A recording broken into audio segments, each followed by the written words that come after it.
That's the cockpit. Can you read that, sweetie?" Words had been painted on the front of the plane, right beneath where the captain was sitting.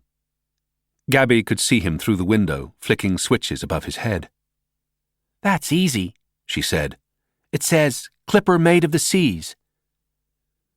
They were allowed to board first because Gabby was part of a family. There were other children behind her, but no sign of the boy who had been crying when they walked past the X-ray machine. It was cold in the tunnel. There was a colour photograph on the wall of the Statue of Liberty and the Hudson River, the Twin Towers behind them glinting in the sun.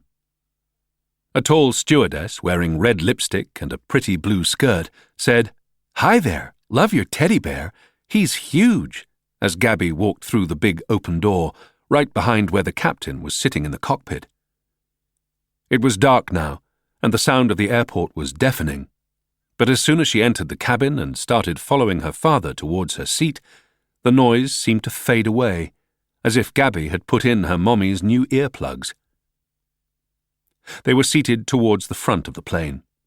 The stewardess strapped her in and gave her a set of headphones, explaining that a film would start playing once the plane was airborne over Scotland. "Scotland?" Daddy asked. He sounded surprised. "Weather diversion," the stewardess replied. "Little bumpy tonight over Ireland."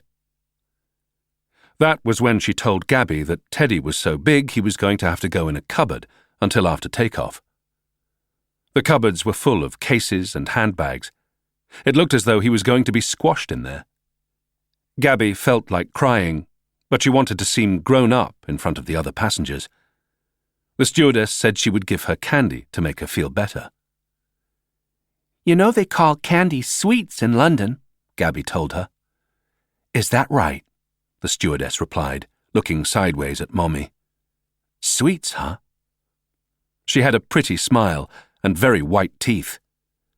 "So does Santa Claus know where you're going to be on Christmas Eve, honey? Have you told him?" "I don't believe in Santa Claus. My friend Billy says it's just my daddy dressed up with a beard." "News to me," said Daddy, and secured his seatbelt as the stewardess walked off. She was smiling.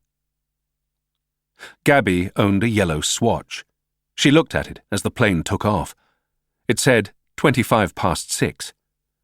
Mommy hated flying, so she always sat between them, Daddy holding her right hand, Gabby holding her left. Mommy closed her eyes as the aeroplane climbed through the sky. It was a better feeling even than the swings in Battersea Park, the noise and the rattle and the power of the big plane taking them up towards the moon. "Set your watch to New York time, honey," said her father, reaching across and touching her wrist.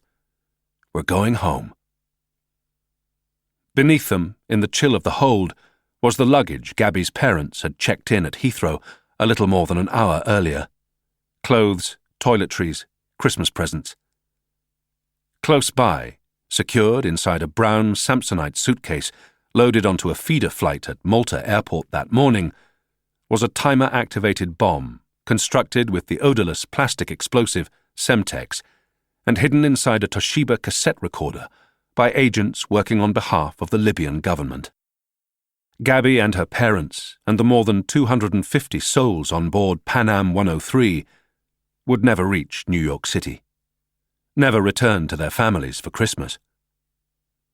At 7:03, as the aircraft was passing over the small Scottish town of Lockerbie, the bomb exploded. Those sitting towards the front of the plane were killed instantly.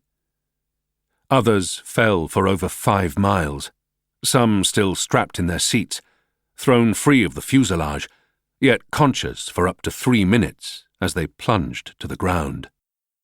The wreckage of the obliterated plane, scattered over an area of 850 square miles, destroyed 21 houses and killed 11 residents of Lockerbie. In an instant, the clipper Maid of the Seas had been transformed into a flight of angels, violated by terror. London, the present day. 1. It was Martha, of all people, who rang Kite to tell him that Xavier Bonnard had killed himself.